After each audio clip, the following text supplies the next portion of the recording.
സന്തോഷ് സാധാരണ ഈ വിദ്യാഭ്യാസമായിട്ട് ബന്ധപ്പെട്ട് നമുക്ക് SC ST ആളുകൾക്ക് കിട്ടേണ്ട ആനുകൂല്യങ്ങൾ എങ്ങനെ നഷ്ടപ്പെട്ടു എന്നുള്ളതാണ്. അപ്പൊ ഞാൻ കഴിഞ്ഞ 10 കൊല്ലത്തെ ഇടയിൽ ഈ പിണറായി സർക്കാർ, പിണറായി 1 ആൻഡ് പിണറായി 2 കേരളത്തിൽ നടന്നിട്ടുള്ളത് മാത്രം ഞാനൊന്ന് CAG റിപ്പോർട്ടിന്റെ അടിസ്ഥാനത്തിലുള്ള കണക്കുകളാണ്.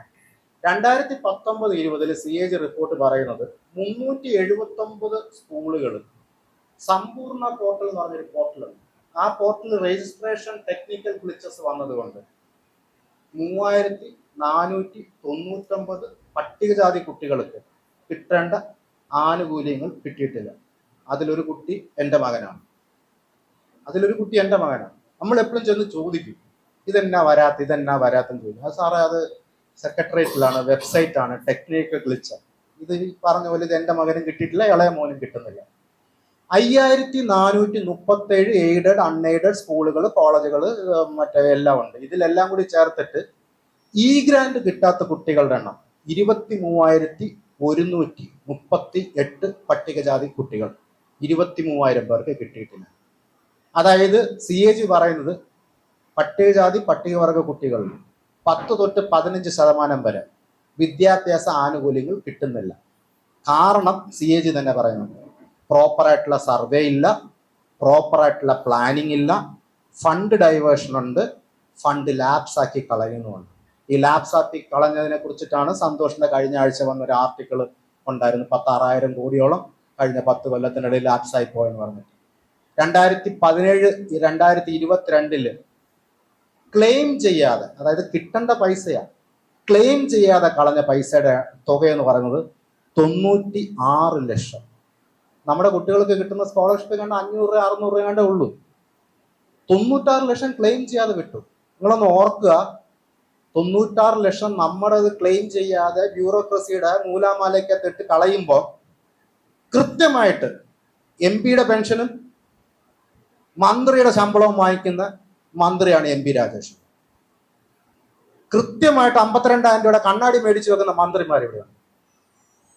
1-2 കോടിക്കടുത്ത് ചികിത്സാ സഹായത്തിന് വേണ്ടി, ചികിത്സയ്ക്ക് വേണ്ടിയിട്ട് നമ്മുടെ നികുതി പൈസയിൽ നിന്ന് എടുത്തിട്ട് ചെലവാക്കി അത് റീഇംബേഴ്സ് ചെയ്ത് മേടിക്കുന്ന കഴിവുള്ള മന്ത്രിമാര് ഭരിക്കുന്ന സർക്കാർ ഉള്ളപ്പോഴാണ് ക്ലെയിം ചെയ്യാതെ 96 ലക്ഷം കളഞ്ഞത്. അതായത് ബ്യൂറോക്രസിയുടെ ലാക്ക് ഓഫ് ഇൻട്രസ്റ്റ് ആണത്. അങ്ങനെയാണ് അതങ്ങനെ പറയുക. ഇനി ഞാൻ ഇന്നിപ്പോൾ സന്തോഷ് ഈ വിദ്യാഭ്യാസമായിട്ട് ബന്ധപ്പെട്ട് പറയുമെന്നുള്ളത് കൊണ്ട് ഞാൻ നമ്മുടെ ഈ പ്ലാൻ പദ്ധതികളുടെ ഡൈവേർഷനും പ്ലാൻ പദ്ധതികളുടെ വീഴ്ചകളെയും കുറിച്ചിട്ടാണ് വിശദമായിട്ട് നോട്ട് തയ്യാറാക്കിയത്.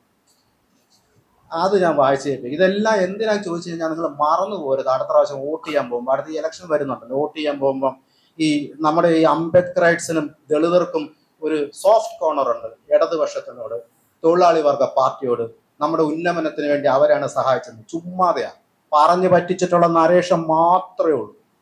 ഭൂപരിഷ്കരണം മാത്രം എടുത്തു നോക്കിയാൽ 57 കൺസീവ് ചെയ്ത ഐഡിയ ആണ് KR ഗൗരിയമ്മയുടെ നേതൃത്വത്തിൽ. 57 60 ആക്ട് പാസ്സാക്കി, 69 ആക്ട് പാസ്സാക്കി, 72 കൊടുത്തു തുടങ്ങി. അപ്പൊ അന്ന് ഈ കണക്കെടുത്തപ്പോ കണ്ടുപിടിച്ചത് സംസ്ഥാനത്ത് 10 ലക്ഷം ഏക്കർ മിച്ചഭൂമിയുണ്ട്. 1 ലക്ഷം ഏക്കർ നമുക്ക് കൊടുക്കാമെന്ന് തീരുമാനിച്ചു. ഇന്നേക്ക് വരെ, എന്നെ ആർക്ക് വേണേലും എവിടെ വെച്ച് വേണേലും ചലഞ്ച് ചെയ്യാം, ഇന്നേക്ക് വരെ 1 ലക്ഷം ഏക്കർ കൊടുത്തു തീർത്തിട്ടില്ല. 60,000 ഏക്കർ മാത്രമേ കൊടുത്തു തീർത്തിട്ടുള്ളൂ ഇന്നേക്ക് വരെ. ഇടതുപക്ഷം ഭരിച്ചു, വലതുപക്ഷം ഭരിച്ചു, പിന്നെ BJP സീനിലില്ല ഇന്നേക്ക് വരെ. ഈ ആവശ്യം ഉന്നയിച്ചുകൊണ്ടാണ് ഈ ജാനുവും ഗീതാനന്ദനും മറ്റും സമരം ചെയ്തത്. അന്ന് അവർ ചോദിച്ചത് 1 ഏക്കർ സ്ഥലമാണ്. 1 ഏക്കർ സ്ഥലം ചോദിച്ചു കഴിഞ്ഞപ്പം 640 കുടുംബങ്ങളാണ് സമരത്തിന് വന്നത്. അപ്പൊ ഞാൻ ഈ പ്രശ്നത്തിൽ പഠിക്കുക. ഞാനപ്പോൾ അവിടെ പോയി ഇരിക്കുമായിരുന്നു. അപ്പൊ ഗീതാനന്ദ മാഷ് എന്നോട് ഒത്തിരി സംസാരിക്കുമായിരുന്നു. 640 കുടുംബങ്ങൾ ഭൂമി ചോദിച്ചപ്പം അവിടെ പിന്നെ വെടിവെപ്പും ബഹളവും ആട്ടി ഓടിയും അതും ഇതുമല്ലായി. അവരെന്തുകൊണ്ടാണ് ഭൂമി ചോദിച്ചെന്നറിയാമോ? അന്ന് ഗീതാനന്ദ മാഷ് എനിക്ക് ആദ്യമായിട്ട് കിട്ടിയ ഒരു തോട്ടും പെർസെപ്ഷനും ആയിരുന്നു. റജി, നിലമുണ്ടെങ്കിൽ എന്തെങ്കിലും വിളയിച്ച് ജീവിക്കാൻ പറ്റും ഞങ്ങൾക്ക്. നിലം വേണം, അതിനാണ് നിലം. തമിഴ്നാട്ടിലെ ദളിതർ എന്താ ചോദിക്കുന്നറിയോ? നിലവാ ചോദിക്കുക. നമ്മുടെ അവിടുത്തെ ആൾക്കാർ എന്താ ചോദിക്കുന്നത്? റിസർവേഷൻ എന്താ? റിസർവേഷൻ നമുക്ക് ഗ്യാരണ്ടീഡ്, അത് കിട്ടണം, അത് മേടിക്കണം, ഇല്ലെങ്കിൽ ചോദിക്കണം, അടിച്ച് മേടിക്കണം, അതൊക്കെ ശരിയാ. പക്ഷെ അതിനേക്കാളും ആവശ്യമുള്ളത് എന്താണെന്ന് അറിയാം, നിലവാ വേണ്ട. കാരണം സുശീല ഭട്ടിനെ നിങ്ങൾക്കറിയാം, മറ്റേ മൂന്നാർ കയ്യേറ്റവുമായിട്ട് ബന്ധപ്പെട്ടിട്ട് ആ സമയത്ത് സർക്കാരിന്റെ വക്കീലായിരുന്നു. അപ്പൊ സുശീല ഭട്ട് കോവിഡിന്റെ സമയത്ത് എന്നോട് ഒരിക്കൽ പറഞ്ഞതാണ്, ഈ കോവിഡ് വന്ന് മൊത്തം ദാരിദ്ര്യമായല്ലോ നമുക്ക് മൊത്തം. അപ്പൊ ഈ ഞാൻ തന്നെ 80 പേരെ കണക്കാക്കിയായിരുന്നു ആത്മഹത്യ ചെയ്തത്. 80 പേര് ഞാൻ തന്നെ ലിസ്റ്റ് എടുത്ത് വെച്ചായിരുന്നു. ഈ കോവിഡ് ഇവിടെ ചവിട്ടി പിടിച്ചെന്ന് പറഞ്ഞ കെ ശൈലജയുടെ കഥ പൊളിച്ചതിൽ ഒരാൾ ഞാനാണ്. മരണസംഖ്യ ഇന്ത്യയിൽ ഏറ്റവും കൂടുതൽ രണ്ടാമത് കേരളത്തിലാണ്, ഒന്നാമത് മഹാരാഷ്ട്രയിലാണ്. നമ്മുടെ ഇവിടെ രണ്ടാമത് കണക്കെടുത്ത് കഴിഞ്ഞപ്പോൾ 6000 എക്സ്ട്രാ മരണം കൂട്ടിവെച്ചു ആ ഇലക്ഷന് ശേഷം. ഇലക്ഷന് മുമ്പ് അത് കൂട്ടി വെക്കാത്തതിന് കാരണം എന്താ വെച്ചാൽ ഇലക്ഷൻ ജയിക്കാൻ വേണ്ടിയിട്ട് ഞാൻ കോവിഡ് റാണിയാണെന്ന് പറഞ്ഞ് കൊട പിടിച്ച് നിൽക്കുന്ന പോസ്റ്റർ, ചവിട്ടി പിടിക്കുന്ന പോസ്റ്റർ, പിന്നെ വൈറസ് ഓടി വരുമ്പോൾ തടഞ്ഞു നിർത്താൻ പറ്റുന്ന സാധനമില്ല. എന്തോ ഒരു ബഹളമായിരുന്നു. എങ്ങാണ്ട് പോയി സോപ്പ് കൂട്ടി വാങ്ങിച്ചുകൊണ്ട് വരിക. ഞാൻ ഇങ്ങനെ സംസാരിക്കുള്ളൂ കേട്ടോ, സോറി. അപ്പൊ അന്ന് സുശീല ഭട്ട് എന്നോട് പറഞ്ഞു, നമുക്ക് നിലം ഉണ്ടെങ്കിൽ കപ്പയോ ചേനയോ വിളയിച്ചിട്ടാണെങ്കിൽ ജീവിക്കാൻ പറ്റുമായിരുന്നു, കോവിഡിലൊന്നും തുറന്നിടാൻ പറ്റത്തില്ലല്ലോ. ഈ നിലം ആവശ്യം. തമിഴ്നാട്ടിലെ ദളിതർ ഇപ്പോഴും പറയുന്നത് നിലം ആവശ്യമാണ്. നിലം കിട്ടിയാലേ രക്ഷപ്പെടുത്തുള്ളതാണ്. നമ്മുടെ ഇവിടെ നിലം ചോദിക്കുമ്പോൾ തരത്തില്ല. അന്ന് 640 കുടുംബങ്ങൾ സമരം ചെയ്തതിൽ ഇന്നേക്ക് വരെ 200+ കുടുംബങ്ങൾക്ക് മാത്രമേ സ്ഥലം കൊടുത്തുള്ളൂ. കുറച്ചു നേരം മുമ്പ് മുരളീധരൻ സാറ് വന്നിട്ട് ആന്റണിയുടെ കാര്യവും നമ്മുടെ മുരളി സാർ ആന്റണിയുടെ കാര്യമൊക്കെ പറയുകയൊക്കെ ചെയ്തു. ഈ സ്ഥലം കൊടുത്തത് എവിടെ നിങ്ങൾക്ക് അറിയാം? നിങ്ങൾ ആരെങ്കിലും പോയി കണ്ടിട്ടുണ്ടോ? ആറളം ഫാമിലൊക്കെ ആനത്താര, ആന നടന്ന് പരമ്പരാഗതമായി നൂറ്റാണ്ടുകളായി അതിന്റെ അപ്പനപ്പൂപ്പന്മാര് നടന്നു പോയിക്കൊണ്ടിരുന്ന സ്ഥലത്ത്, പാറയുള്ള സ്ഥലത്ത് നമ്മൾ നിലം ചോദിച്ചപ്പോൾ, കൃഷി ചെയ്യാൻ നിലം ചോദിച്ചപ്പോൾ നമ്മൾ അവിടെ കൊണ്ടുപോയിട്ട് മറ്റേ ഫ്ലാറ്റ് പോലത്തെ വീടുണ്ടാക്കി വെച്ചു. ഞാൻ അവിടെ ഒരു പ്രാവശ്യം പോയപ്പോൾ കണ്ടെന്തെന്നറിയാം, അവർ താഴത്തെ നിലയിലല്ല ഉറങ്ങുന്നത്, മേളിൽ ടാർപ്പാളിൽ കെട്ടിട്ടാണ് ഉറങ്ങുന്നത്. എന്താ കാര്യം എന്നറിയാം? രാത്രിയാകുമ്പോൾ, സന്ധ്യയാകുമ്പോൾ ആന ഇത് വീട്ടിനകത്തൂടെ കയറി അടുക്കളയ്ക്കകത്തൂടെ ഇറങ്ങി വെളിയിൽ പോകും. കഴിഞ്ഞ ആഴ്ച മിറ്റത്ത് നിന്ന്, ആറളം ഫാമില് മിറ്റത്ത് നിന്ന് ഒരു ആദിവാസിയെ ആന ചവിട്ടിക്കൊന്നു. ആന നടന്നു പോകുന്ന ആനത്താരയിൽ നിങ്ങൾ സ്ഥലം കൊടുത്താൽ ഇങ്ങനെ ഇരിക്കും. ഇതൊരു നായരോ നമ്പൂതിരിക്കോ ഇങ്ങനെ ഒരു സ്ഥലം കൊടുക്കുമോ? എന്തിനാ? വെള്ളാപ്പള്ളിയുടെ ഈഴവർക്ക് കൊടുക്കുമോ ആറളം ഫാമില്? അന്ന് ആ സമരം സെറ്റിൽ ചെയ്യാൻ വേണ്ടിയിട്ട് ആറളം ഫാമിൽ കൊണ്ടേ സ്ഥലം കൊടുത്തു. എപ്പോഴാന്ന് ഓർക്കണം, ഹാരിസന്റെ കയ്യിൽ 5.25 ലക്ഷം ഏക്കർ മിച്ചഭൂമി പാട്ടക്കാലാവധി കഴിഞ്ഞിട്ട് കയ്യിലിരിപ്പുണ്ട്. ഇനി വേറെ കഥ ഞാൻ പറയട്ടെ. ഈ എരുമേലി എയർപോർട്ട് നിങ്ങൾക്ക് അറിയാലോ. ആ എരുമേലി എയർപോർട്ട് ഇപ്പൊ എന്തുകൊണ്ടാണ് സ്റ്റോൾ ചെയ്യപ്പെട്ട? കോടതി പോയിട്ട് നല്ല നല്ല വൃത്തിക്ക് പിണറായി വിജയന്റെ സർക്കാർ മുഖത്തടിയും വാങ്ങിച്ചിട്ട് ഇറങ്ങി വന്നു. 1200 ഏക്കർ മതി ഒരു ഇന്റർനാഷണൽ എയർപോർട്ട് ഉണ്ടാക്കാൻ. എരുമേലിയിലെ KP മോഹനന്റെ ബിലീവേഴ്സുമായിട്ടുള്ള കണക്ഷനോ ഡീലോ അണ്ടർ ടേബിൾ ഡീലോ എന്തോ വെച്ചിട്ട് 2300 ഏക്കർ ടേക്ക് ഓവർ ചെയ്യാൻ വേണ്ടി പോയി. കോടതി ചെന്നപ്പോൾ കോടതി ആ ഡീല് റദ്ദാക്കിയിട്ട് പറഞ്ഞത് ഇതാണ്: 1200 ഏക്കറിന് അന്താരാഷ്ട്ര എയർപോർട്ട് ഉണ്ടാക്കാം, നിങ്ങൾ എന്തിനാണ് ഈ 2300 ഏക്കർ മേടിക്കാൻ പോകുന്നതെന്നാണ് കോടതി ചോദിച്ചത്. അപ്പൊ എയർപോർട്ട്, ഏത് എയർപോർട്ടാ? 5ാമത്തെ എയർപോർട്ടാ കേരളത്തിൽ. ഈ 746 കിലോമീറ്റർ തുണ്ട് സ്ഥലം വരുന്നിടത്ത് 5ാമത്തെ എയർപോർട്ട് എരുമേലിയിൽ ഉണ്ടാക്കാൻ നിങ്ങൾക്ക് 1000 ഏക്കറിന് എക്സ്ട്രാ മേടിക്കാൻ സ്ഥലമുണ്ട്. നമുക്ക് ജീവിക്കാനും നിലം കൃഷി ചെയ്യാനും കപ്പയോ ചേനയോ നട്ടിട്ട് നമ്മുടെ മക്കളെ വളർത്താനും ഭൂമിയുടെ ഉടമയാകാനും വേണ്ടി സ്ഥലം ചോദിച്ചു കഴിയുമ്പോ 350 മറ്റേ സ്ക്വയർ ഫീറ്റിൽ നിങ്ങളെ ഞാൻ കൊണ്ടുപോയിട്ട് ലൈഫ് മിഷനിൽ കക്കൂസ് മുറിക്കകത്ത് കൊണ്ടുപോയി വെക്കും.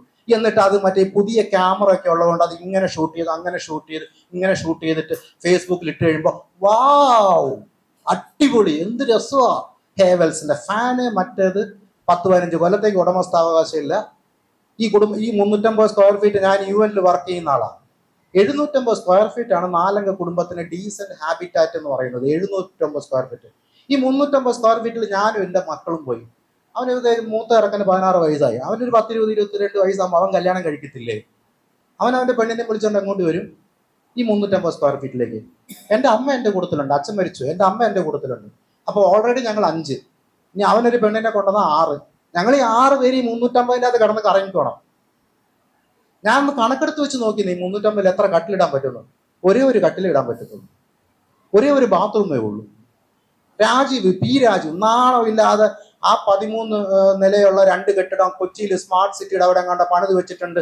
ഞങ്ങൾ വാക്ക് പാലിച്ചു, ഗ്രഹമില്ലാത്തവർ ഗ്രഹം കൊടുത്തു എന്നൊക്കെ പറഞ്ഞിട്ട് ഞാൻ ആ കണക്കെടുത്ത് വെച്ച് നോക്കിയപ്പോൾ 350 സ്ക്വയർ ഫീറ്റിന് 400 സ്ക്വയർ ഫീറ്റിന് ഇടയ്ക്കാണ് ഓരോ ഫ്ലാറ്റിന്റെ അളവ്.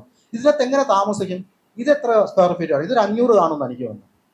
സംതിങ് അറൗണ്ട് ഇത്രയും പോലും ഇല്ല 350. ലൈഫ് മിഷൻ വീടുകളിൽ നിങ്ങൾ പോയി നോക്കണം. ഇത് തന്നെ മത്സ്യത്തൊഴിലാളികളോടും കാണിക്കുന്നത്. പുനർഗേഹം എന്നൊക്കെ പറഞ്ഞിട്ട് അവിടെ ആ വിഴിഞ്ഞം ഭാഗത്ത് കൊടുക്കുന്ന വീടുകൾ പോയി കണ്ടു, അത് 350 സ്ക്വയർ ഫീറ്റാണ്. അത് നമ്മളെ വേണ്ട, മത്സ്യത്തൊഴിലാളിയെ വേണ്ട.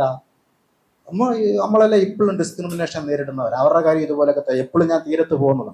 അപ്പൊ പറഞ്ഞു വന്നത് ഈ SC സബ് പ്ലാനുകളുണ്ടല്ലോ, ചുമ്മാ ഓർത്തിരിക്കണം, മറന്നു പോരുത്.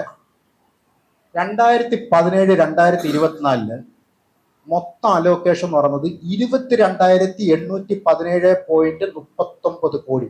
22,817 കോടി. ഇത് 2024-25 സംസ്ഥാന സർക്കാരിന്റെ കേരള എക്കണോമിക് റിവ്യൂവിലെ ഡോക്യുമെന്റിലെ ഡാറ്റയാണ്. ഇതിൽ ചെലവഴിക്കാതെ പോയത് എത്രയാണെന്ന് അറിയാം? 6,458 കോടി. ഈ സർക്കാരിനെ ഇനി വോട്ട് ചെയ്യണോ? ഈ പിണറായി വിജയനെ ജയ് വിളിക്കണോ? CPM-നെ കാണുമ്പോൾ നമ്മൾ തൊഴുതു നിൽക്കണോ? ജില്ലാ കമ്മിറ്റി സെക്രട്ടറിയെ കാണുമ്പോൾ നമ്മൾ മാറി പ്രാർത്ഥിച്ച് കൈയും കൂപ്പി നിൽക്കണോ? ഞാൻ നിൽക്കത്തില്ല, എനിക്ക് ഒട്ടും താല്പര്യമില്ല. ഈ SC/SP എന്ന് പറയുന്ന ഈ സംവിധാനത്തിലൂടെ ഈ ഗ്രാമസഭകളിലൂടെയാണ് പൈസ പോകേണ്ടത്. അത് 199 കോടി വെച്ച് ശരാശരി പോകേണ്ടതാണ്. അത് കുറഞ്ഞു 170 കോടിയൊക്കെ ആയി മാറുന്നുണ്ട്. ഇതേ റിപ്പോർട്ടിനകത്ത് പറയുന്നുണ്ട് SC/ST വെൽഫെയർ സ്കീം കഴിഞ്ഞ 5 കൊല്ലത്തിനിടയിൽ എക്സ്പെൻഡിച്ചർ വട്ടപൂജ്യം. എത്ര സ്കീമാണെന്നറിയാം വട്ടപൂജ ആയത്? 12 സ്കീം. 12 സ്കീമില് 10 പൈസ ഈ 2 തവണയായിട്ട് ചെലവഴിച്ചിട്ടില്ല, ഈ കഴിഞ്ഞ 5 കൊല്ലം പ്രത്യേകിച്ച്. അതുപോലെ ലൈഫ് മിഷൻ 300 കോടി ആദ്യം അലോക്കേറ്റ് ചെയ്തു, 150 കോടി കട്ട് ചെയ്തു. ആ കട്ട് ചെയ്ത് എവിടെ നിന്നറിയാം? ഷെഡ്യൂൾ കാസ്റ്റിന് കൊടുക്കുന്ന ലൈഫ് മിഷൻ വീട്ടിൽ നിന്നാണ് കട്ട് ചെയ്തത്. പിന്നെ വാത്സല്യം എന്ന് പറഞ്ഞൊരു പദ്ധതി ഉണ്ടായിരുന്നു, അതിനകത്ത് തന്നെ 10 കോടി വിഡ്രോ ചെയ്ത് കളഞ്ഞു. പിന്നെ SC/ST കമ്മീഷൻ ഓഡിറ്റ് അരിയേഴ്സ് എന്ന് പറയുന്നത് നടന്നിട്ടേ ഇല്ല. 2009 തൊട്ട് ഒരു സർക്കാരും ഇടദോഷം ചെയ്തിട്ടില്ല, വലദോഷം ചെയ്തിട്ടില്ല, ഒരു ഓഡിറ്റും നടത്തിയിട്ടില്ല. നമ്മൾ മൊത്തം നമ്മുടെ ജനസംഖ്യ SC/ST 9.81.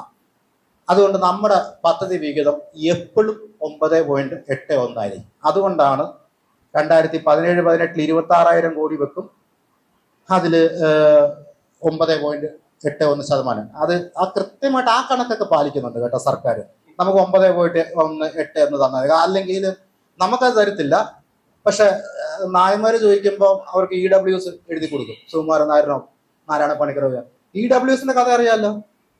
ഈ ഇന്ത്യയിൽ ആദ്യമേ RSSും ജനസംഘവും BJPയും ചിന്തിക്കുന്നതിന് മുമ്പ് എക്കണോമിക്കലി വീക്കർ സൊസൈറ്റി, അതായത് അപ്പർ കാസ്റ്റിലെ സാമ്പത്തികമായി പിന്നോക്കം നിൽക്കുന്നവർക്ക് പഠിക്കാൻ വേണ്ടിയിട്ട് അംബേദ്കർ റിസർവേഷൻ വെച്ചത് സാമ്പത്തികത്തിന് വേണ്ടിയിട്ടൊന്നുമല്ല.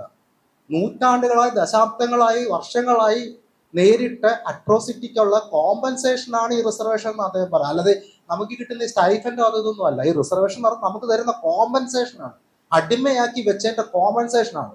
അതാണ് അംബേദ്കർ ഉദ്ദേശിച്ചത്. ഇവിടെ 1957 ഒന്നാമത്തെ EMS സർക്കാർ ഒന്നാമത്തെ ഭരണപരിഷ്കാര കമ്മീഷൻ ഉണ്ടാക്കിയപ്പോൾ അതിന്റെ അകത്ത് EWS വേണമെന്ന് പറഞ്ഞ് എഴുതി ഒപ്പിട്ട മഹാനാണ് EMS ശങ്കരൻ നമ്പൂതിരിപ്പാട്. കേരളത്തിൽ 2 ഭരണപരിഷ്കാര കമ്മീഷൻ ഉണ്ടായിട്ടുള്ളൂ കേട്ടോ. ഒന്ന് 57 അതും, രണ്ടാമത് VS അച്യുതാനന്ദന്റെ ഭരണപരിഷ്കാര കമ്മീഷൻ. അപ്പൊ 57 ഇത് നടപ്പിലാക്കാൻ വേണ്ടി പോയില്ല, എഴുതി ഒപ്പിട്ട് കയ്യിൽ വെച്ചു. നടപ്പിലാക്കിയത് ഏത് സർക്കാരാണെന്നറിയാം? ഇടതുപക്ഷ പിണറായി സർക്കാർ.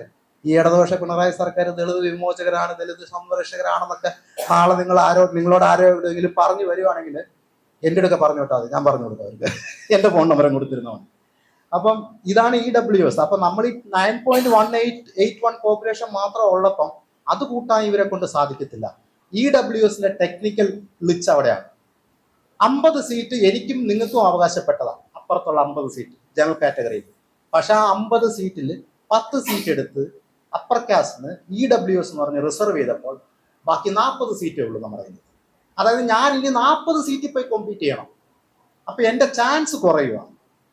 ഇത് റിസർവേഷൻ അട്ടിമറിക്കുന്നതാണ്. 50-ന് മേളിൽ പോരെന്നാണ് കോൺസ്റ്റിറ്റ്യൂഷൻ പറഞ്ഞിരിക്കുന്നത്. കേസ് നടന്നുകൊണ്ടിരിക്കുക. അവിടെയും ഇതുപോലെ മറാത്തായിലും മഹാരാഷ്ട്രയിലും ഇതുപോലെ ഒരു സംവരണ കേസ് നടന്നുകൊണ്ടിരിക്കുന്നു. EWS കേസ് സുപ്രീം കോടതി നടന്നുകൊണ്ടിരിക്കുക. പക്ഷെ എപ്പോൾ തീരും, എങ്ങനെ തീരും എന്നൊന്നും അറിയില്ലല്ലോ. സോ ഞാൻ എപ്പോഴും അതുകൊണ്ട് ഇതെല്ലാം കാണും, ഞാൻ എപ്പോഴും ചിന്തിക്കാറുണ്ട്, നമ്മൾ ഈ സൈക്കിൾ ഓടിച്ചുകൊണ്ട് മതിലിടിക്കുന്ന പോലെ വാട്ട് ഷുഡ് വി ഡു, എവിടുന്ന് തുടങ്ങണം, എങ്ങനെ ചെയ്യണം, എങ്ങനെ നമ്മളിത്, how we will come together, how we will fight for our dignity. ഡിഗ്നിറ്റിയാണ് എനിക്ക് ആദ്യം വേണ്ടത്, എന്നെ റെസ്പെക്ട് ചെയ്യുന്നത്, എനിക്കുള്ള റൈറ്റ്സ്. അത് ഒരു ഹ്യൂമൻ റൈറ്റ്സ് ആണ് ഞാൻ ചോദിക്കുന്നത്, അല്ലാതെ ദളിത് റൈറ്റ് എന്നൊന്നും ഞാൻ പറഞ്ഞില്ല. വൈ ദളിത് എന്ന് തന്നെ വിളിക്കുന്നത്? എനിക്ക് വേണ്ടത് മനുഷ്യാവകാശം പോലും അല്ല. കഴിഞ്ഞ ദിവസം ഞാൻ ഡൽഹിയിലുള്ളൊരു പ്രൊഫസറിനോട് സംസാരിച്ചപ്പോൾ പ്രൊഫസർ എന്നോട് പറയാം, there is 2 different things, Raji.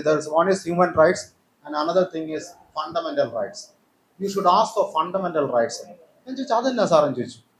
Reji, human rights തള്ളിക്കളയാം, കാരണം അത് കോടതി പോയി നിനക്ക് ചോദ്യം ചെയ്യാൻ പറ്റത്തില്ല.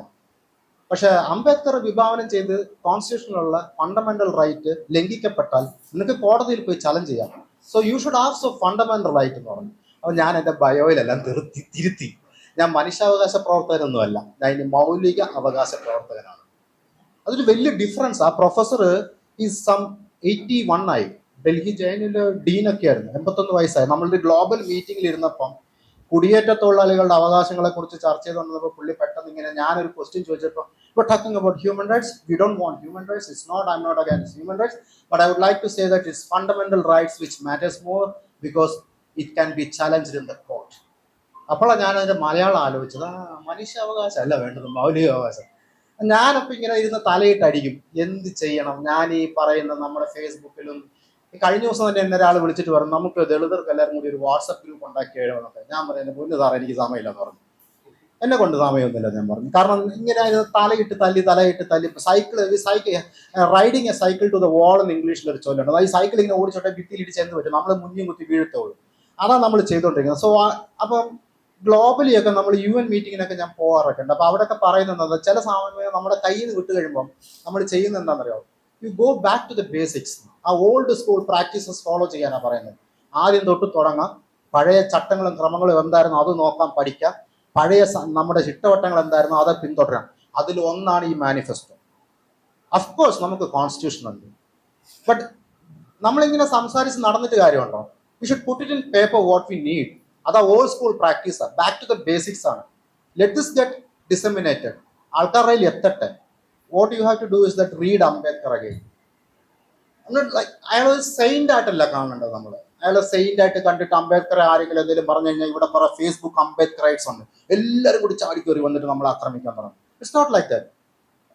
അയാൾ എഴുതി വെച്ചിട്ടുള്ള കാര്യങ്ങളും 18 വോളിയുണ്ട്, എസ്സേസും റൈറ്റിംഗ്സും സ്പീച്ചസും എന്ന് പറഞ്ഞിട്ട് 18 വോളിയം. അദ്ദേഹത്തിന്റെ ഒരു ക്ലർക്കായിരുന്ന വസന്ത് മോഹൻ എഴുതിയെടുത്തതും ഇദ്ദേഹം പറഞ്ഞു കൊടുത്തതും 72 മഹാരാഷ്ട്ര സർക്കാർ അത് ഒരു ഫൗണ്ടേഷൻ ഉണ്ടാക്കി കമ്പൈൽ ചെയ്തതും 2014 മൻമോഹൻ സിംഗ് സർക്കാർ കേന്ദ്ര ആർക്കൈവിലേക്ക് കൊണ്ടതും വെബ്സൈറ്റിൽ പബ്ലിക് ഡൊമൈനിൽ കേന്ദ്ര സർക്കാരിന്റെ സോഷ്യൽ ഡെവലപ്മെന്റ് വെബ്സൈറ്റിൽ കിടപ്പുണ്ട്. PDF ആണ്, 18 വോളിയാണ്. പ്രിന്റ് ഔട്ട് എടുക്കാൻ പോകരുത്, നിങ്ങളുടെ വീട് നിറയും. അതുകൊണ്ട് PDF എടുത്ത് വെച്ച് വായിച്ചുകൊണ്ടിരിക്കുക. കഴിഞ്ഞ 3 കൊല്ലം ഞാൻ ഇതായിരുന്നു വായിച്ചത്. കാരണം ഞാൻ മടുത്തു. കാരണം കേൾക്കുന്നതെല്ലാം ബ്രാഹ്മണിക്കൽ എജിമണിയാണ്. Where is the way out?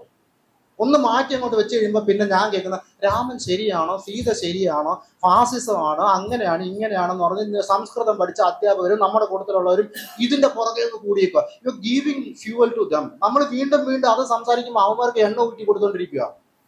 അവരത് ചെയ്തിട്ട് പോട്ടെ. You don't think about, you just look around you എന്നുള്ളതാണ്. ആ ഒരു സോഷ്യൽ സാധനമായിരുന്നു അംബേദ്കർ. അതിന് ഉദാഹരണം കൂടി പറയാം. എൻ്റെ ഒരു ബുക്ക് ഇറങ്ങുന്നുണ്ട്, മനോരമ, മാർച്ച് 28 ഇറങ്ങുന്നത്. അംബേദ്കറിന്റെ ഇന്ത്യ അറിയാത്ത അംബേദ്കർ എന്നാണ്.